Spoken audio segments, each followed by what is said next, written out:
हम लोग पिछले कई दिनों से बात कर रहे हैं कि हमारे दो शरीर हैं। एक हाड़ मांस का शरीर है, एक हमारे इंद्रिय और मन रूपी शरीर है, स्थूल शरीर और सूक्ष्म शरीर के बारे में। फिर हम लोगों ने बात किया कि कैसे हमारे शरीर में ही सारे जो देवी देवता, जिस ईश्वर, जिस आराध्य की, जिस अल्लाह ईश्वर की जिसकी भी आराधना करते हैं, वो सब ब्रह्मा विष्णु महेश हर कुछ हमारे शरीर के अंदर ही विद्यमान है। और हमारे शरीर में इतने सारे अवयव होते हैं, हम सब चीज़ को अपने शरीर के जितने मन है, इन सब को, इंद्रियों को अपने अच्छे से लय में लगा सकते हैं, अच्छे कार्यों में लगा सकते हैं। सब कुछ हम जानते हुए भी हमें लगता है कि जब ऐसा शांति का अनुभव होता है हमारे मन में, हमारे आसपास के वातावरण में एकता का अनुभव होता है, जो सब कुछ हम करने में सक्षम है। जब ईश्वर भी हमारे पास है, जब सब कुछ हमारे पास है, तो हम वासना के भ्रमर में क्यों फंस जाते हैं, क्यों हम वासना में चले जाते हैं? अगर हम सब कुछ हमारे पास है, ईश्वर भी हमारे पास है, तो हम कर्म के हिसाब से अपने आप को गलत कर्मों में क्यों ले जाते हैं? तो ये जो गुरु वशिष्ठ जी और श्री रामचंद्र जी के बीच जो वार्तालाप हो रहा है, तो श्री रामचंद्र जी के मन में ये सारे सवाल आए। तो उन्होंने कहा कि भगवान श्री रामचंद्र जी ने कहा कि आप जिस वासना के कारण इस जीव जो है इस संसार रूपी पिंजड़े में आ जाता है, और जो वासना के अनुसार जो कर्म है उसके अनुसार उसको फल भोगना पड़ता है। तो जानने योग्य तत्व तो ये है कि भगवान, ये महर्षि, आप मुझे ये बताइए कि जब जीव के अंदर कर्म का फल और सब कुछ अगर अवश्य मिलता है, तो और ब्रह्म जो है, ईश्वर जो है, अगर उस जीव के अंदर ही है, तो हम कैसे, हमारा जो ज्ञान है वो कैसे अज्ञानता की तरफ चला जाता है? हम अविद्या कैसे हमारे मन में आ जाती है? हम कैसे कल्पित हो जाते हैं? इस संशय का निवारण कीजिए। तो भगवान जो उनके गुरु थे, गुरु वशिष्ठ जी, उन्होंने आज जो मैं उनकी जो बात को सुनाने वाला हूँ, उन्होंने इसको दो तरह से कहा कि हमारे जीवन में जो है श्रुति और स्मृति दो नेत्र है, देखने का जो आंख है। श्रुति मतलब हम सुनने का, और स्मृति मतलब हो गया हमारी विस्मरण शक्ति, हमारी स्मरण शक्ति, हमारी जो मेमोरी है। तो अगर हम श्रुति और स्मृति का सदाचार से पालन करें और जो भी शास्त्र के अनुसरण करें, जो भी शास्त्र में लिखा हुआ है, जो भी हमारे ग्रंथों में लिखा हुआ है, जो हमें अच्छा काम लगता है कि करना चाहिए, तो अगर हम उसके बारे में बातचीत करें, उसको अगर हम अनुसरण करें, तो हमारा जीवन जो है, जो आप ये कह रहे हो कि सब कुछ होते हुए भी हम गलत कर्मों में क्यों चले जाते हैं, सब कुछ होते हुए भी हमारे से गलत काम क्यों हो जाता है, तो ये इसका निवारण हो सकता है। तो श्री वशिष्ठ जी के विचार से जो है श्री रामचंद्र जी के जो ये मन में जो प्रश्न आया था, तो ये श्रुति और स्मृति जो है ये प्रमाणिक एक दृष्टि वाला है, प्रमाणता है। इस दृष्टि में, इस तरह के सोच में, इस तरह के दर्शन में एक बहुत ही बड़ी प्रमाणिकता है। क्योंकि इसकी प्रमाणिकता इसलिए है, जो ये बात मैं आज कह रहा हूँ, कि पुराने जमाने से, पुराने कई सदियों से, कई युगों से जो ऋषि मुनि हैं, जो भी ईश्वर के बारे में, जो भी जिसने भी ईश्वर के बारे में जो भी बात हम तक पहुंचाई है, तो वो इन्हीं माध्यमों का उपयोग किया है। और जो आज गुरु वशिष्ठ जो है श्री रामचंद्र जी को बता रहे हैं, उन्हीं माध्यमों का उपयोग किया है। इसीलिए इस बात की बहुत बड़ी एक प्रमाणिकता है।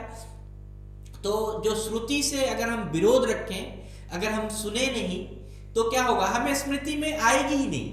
और जो जो हमारी स्मृति में आएगी, वही हमारे जीवन में क्या होता है, वही इतिहास बन जाता है, वही हमारे जीवन का अच्छा काम बन जाता है, वही हमें खुशी देता है, वही हमारा सिद्धांत हो जाता है। इसी से हमारा कभी कभी भविष्य निर्धारण हो जाता है। तो ये जो शास्त्र यही है कि जिसको लगता है कि जो चीज़ आप सुनते हैं और सुनने के बाद उसको स्मरण करते हैं, उसको मनन करते हैं, जो इंट्रोस्पेक्टेशन के बारे में हम लोगों ने बात की, अगर वो सब चीज़ करते हैं, तो आपके जीवन में बहुत सारी शास्त्र, बहुत सारे वेद, बहुत सारे पुराण, बहुत सारे कुरान, सब चीज, जितने भी बाइबल, जो भी चीज है, आप गुरुवाणी, सब चीज का धारण आपके अंदर हो सकता है। लेकिन आपको क्या होगा?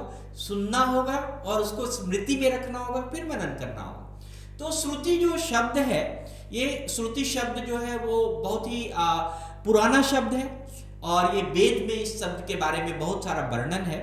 तो जो इसमें कहते हैं कि जो ईश्वर जो हमारे ब्रह्म जो भगवान है, वो जो वाणी से जो प्राचीन काल में अपने बोल के जो प्राचीन काल में ऋषियों को सुनाई।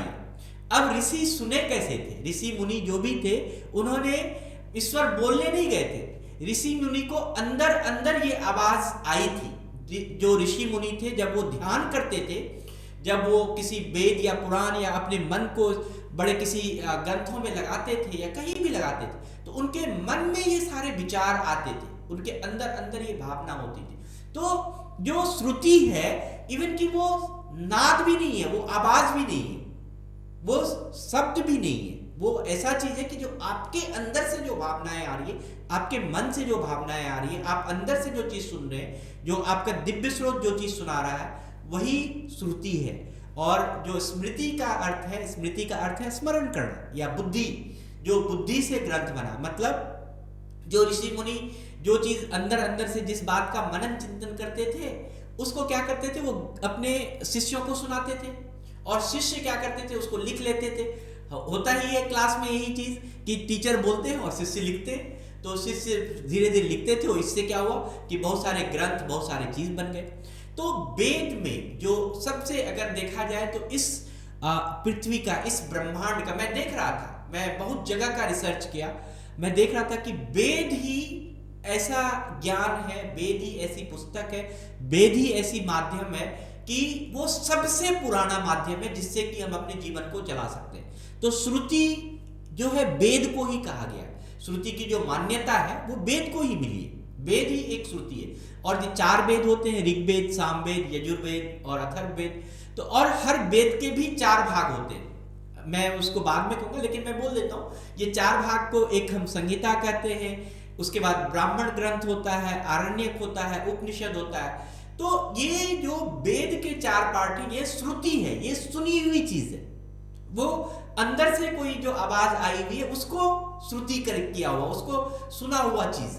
और बाद बाकी जो भी ग्रंथ है, जो चीज हम सुन के जो लिखे हैं, जैसे कि आप देखिए कि बहुत सारे पुराण हैं, बहुत सारे पुस्तक हैं, बहुत सारे और भी आपको देखेंगे कि गीता है, सब चीज है, ये सब सुनी हुई है। तो अगर हम ये सुनी हुई चीज को स्मृति में लाकर उसके बाद उसको चलाते हैं तो अलग चीज है।